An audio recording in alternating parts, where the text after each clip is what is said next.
நீச்சல் தெரியாத ஒருத்தர் நீச்சல் கற்றுக்க ஆசைப்பட்டார். அதுக்கு என்ன வழி அப்படின்னு யோசிச்சார். ஒரு புத்தக கடைக்கு போனார். அந்த புத்தக கடையில் ஒரு புத்தகம் இருந்தது. 3 நாட்கள் நீச்சல் கற்றுக்கொள்வது எப்படி. உடனே அந்த புத்தகத்தை வாங்கினார். அந்த புத்தகத்தை வாங்கி படிக்க ஆரம்பித்தார். பரவாயில்லையே, 3 நாட்கள் நீச்சல் கற்றுக்கலாம் அப்படின்னு சொல்லிட்டு முதல் பக்கத்தை எடுத்தார். முதலில் நீர்நிலை உள்ள இடத்திற்கு செல்ல வேண்டும்.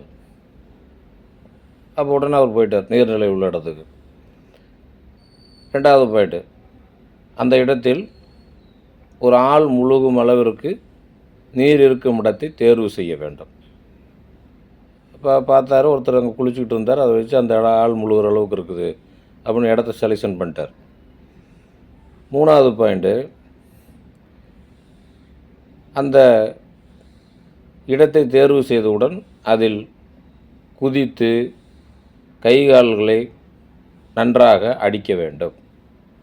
உடனே புத்தகத்தை கரையில் வச்சுட்டு உடனே அவர் அந்த தண்ணியில் குதிக்க ஆரம்பித்தார். குதித்து கை கால் அடித்தார். அவரால் சமாளிக்க முடியல, தண்ணியில் முழுக ஆரம்பிச்சிட்டார்.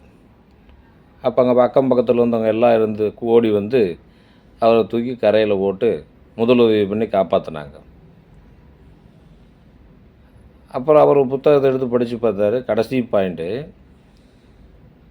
இந்த செயல்முறைகள் அனைத்தும் செய்வதற்கு முன்னால் நீங்கள் நீச்சல் தெரிந்த ஒரு நபரை பக்கத்தில் வைத்துக்கொள்வது நல்லது அப்படின்னு போட்டிருந்தாங்க.